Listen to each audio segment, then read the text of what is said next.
Hi hello welcome to 24/7 news TV. ఈరోజు మనతో పాటు కాంగ్రెస్ పార్టీ లీడర్ కసుబా శ్రీనివాస్ గారు ఉన్నారు. ఆయనతో మాట్లాడదాం. హాయ్ సార్, నమస్తే. నమస్తే అండి. ఎలా ఉన్నారు సార్? బాగున్నామండి. ఎంఐఎంతోని పొత్తు కుదుర్చుకుంది కదా, సో గెలవబోతుందా అని? అది అధికారిక ప్రకటన ఇంకా వెలువడలేదు. మా పార్టీ రాష్ట్ర శాఖ అధ్యక్షులు మహేష్ కుమార్ గౌడ్ గారు, మా రాష్ట్ర ఇన్ఛార్జు మీనాక్షి నటరాజన్ గారు దాని మీద నిర్ణయాన్ని వెలువడిస్తారు. అప్పటి వరకు మేము దాని గురించి మాట్లాడడం పద్ధతి కాదు. కాకపోతే మేము అభ్యర్థిని నిలబెట్టలే కాబట్టి మాకున్నటువంటి ఓటర్స్ను ఎటువైపు వేయించాలి, ఓటింగ్లో పాల్గొనాలన్నా వద్దా అన్న దాని మీద స్పష్టమైన నిర్ణయం ఇంకా రాలేదు. అయితే బీఆర్ఎస్ పార్టీ కానివ్వండి, వాళ్ళు కాంటెస్ట్ చేయలేదు. వాళ్ళు ఎమ్మెల్సీ అసలు ఎన్నికలంటేనే వాళ్ళు భయపడుతున్నారు. ఎందుకంటే మొన్న ఎమ్మెల్సీ ఎన్నికల్లో కూడా వాళ్ళు కాంటెస్ట్ చేయలేదు. ఈ ఎన్నికల్లో కూడా వాళ్ళు కాంటెస్ట్ చేయలేదంటే వాళ్ళు బహుశా ఎన్నికలకు భయపడే పరిస్థితిలో ఉన్నారు. మేమెందుకు కాంటెస్ట్ చేయలేదంటే ఇక్కడ మాకు సంఖ్యాబలం లేదు. హైదరాబాద్లో మాకు సంఖ్యాబలం లేదు. తర్వాత మన రాష్ట్రంలో అధికార మార్పిడి జరిగిన తర్వాత, కాంగ్రెస్ పార్టీ అధికారంలోకి వచ్చిన తర్వాత దీంట్లో కొంత ప్రభావితమైనటువంటి కొంతమంది కార్పొరేటర్లు మేయర్తో సహా కాంగ్రెస్ పార్టీలో చేరడం జరిగింది. దీన్ని మనం అదనుగా తీసుకొని కాంటెస్ట్ చేసి వేరే పార్టీలను చీల్చి చేయాల్సినటువంటి అవసరం మాకు లేదు. కాబట్టి ఇది పాలసీ డిసిషన్గా మేము తీసుకున్నాం. గతంలో కూడా మాకు మొన్న ఎమ్మెల్యే కోట ఎమ్మెల్సీలో కూడా ఎంఐఎం పార్టీ సహకరించడం జరిగింది. మరి ఏ విధమైనటువంటి నిర్ణయాన్ని మా అధిష్టానం తీసుకుంటుందో దాన్ని మా కార్పొరేటర్లు ఉన్న ఓటర్స్ కూడా అందరూ ఫాలో అవుతారు. కాబట్టి ఇది బీఆర్ఎస్ పార్టీ మాత్రం పలాయనవాదంలో ఉన్నది. కాంగ్రెస్ పార్టీ ఇక్కడ స్టేబుల్గా ఉన్నది. దీనికి 100%గా పార్టీ నిర్ణయానికి అనుసారంగా మా కార్పొరేటర్సు ఓటర్సు దానికి ఓటేస్తారు. ఇప్పుడు బీజేపీ వాళ్ళు అంటున్నది ఏంటంటే కాంగ్రెస్, బీఆర్ఎస్, ఎంఐఎం 3 కలిపి పోటీ చేస్తున్నాయి. సో వాళ్ళను దాటి బీజేపీ వాళ్ళే గెలవబోతున్నారు అని అంటున్నారు. సో దీనికి మీ సమాధానం? వాళ్ళు పగటి కలలుగా అంటున్నారు.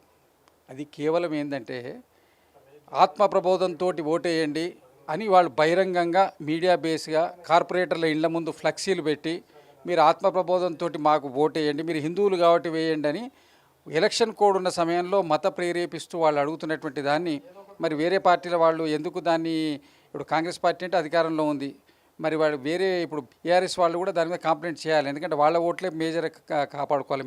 మేము ఎటో నిర్ణయం తీసుకుంటే మా ఓటర్స్ అయితే ఇటు సేఫ్ ఉంటారు. బీఆర్ఎస్ పార్టీ మరి వాళ్ళు దాని మీద కరెక్ట్గా స్పందించాలి. ఆత్మప్రబోధంతో ఓటేయమంటే వాళ్ళ ఓట్ల కోసమే వాళ్ళు ఆశిస్తున్నారు. ఓట్లు ఏ విధంగా తీసుకుంటారు అనేది మనకు తెలియదు. కాకపోతే వీళ్ళు ఓటింగ్లో పాల్గొనద్దని నిర్ణయం తీసుకుంటారు. రేపటికి కానీ దానికి మనకు క్లారిటీ రాదు. ఈ బీఆర్ఎస్ పార్టీ ఉంటుందా, దీంట్లో మళ్ళీ ఒక చీలిక వస్తుందా అన్న విషయం రేపటికి తేలుతుంది. బీఆర్ఎస్ పార్టీకి ఇది అగ్ని పరీక్ష.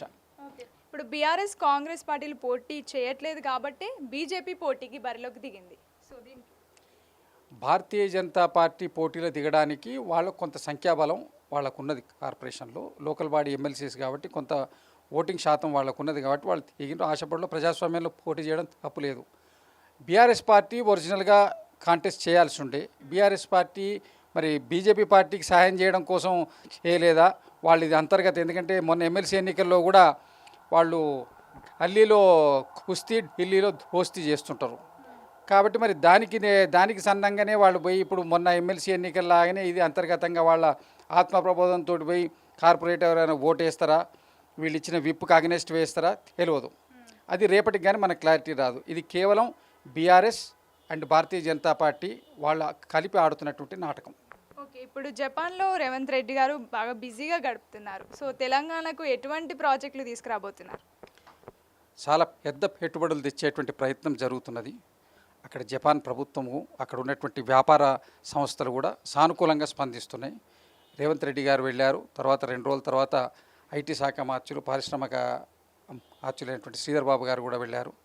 మంచి అక్కడ హైజానింగ్ జరుగుతున్నది. ఇది ఒక మంచి తెలంగాణకు ఒక ఉజ్వలమైనటువంటి, జపాన్ సంబంధించిన కంపెనీస్ అంటే వరల్డ్ స్టాండర్డ్ కంపెనీస్ ఉన్నాయి. మంచి రెప్యుటేషన్ ఉన్నటువంటి కంపెనీస్ మన దగ్గరకు వచ్చే ఆస్కారం ఉంది. దానివల్ల ఇక్కడ పెట్టుబడులు, ఉపాధి, ఇక్కడ ఉన్నటువంటి ఉద్యోగాలు పెరిగేటువంటి అవకాశం ఉన్నది.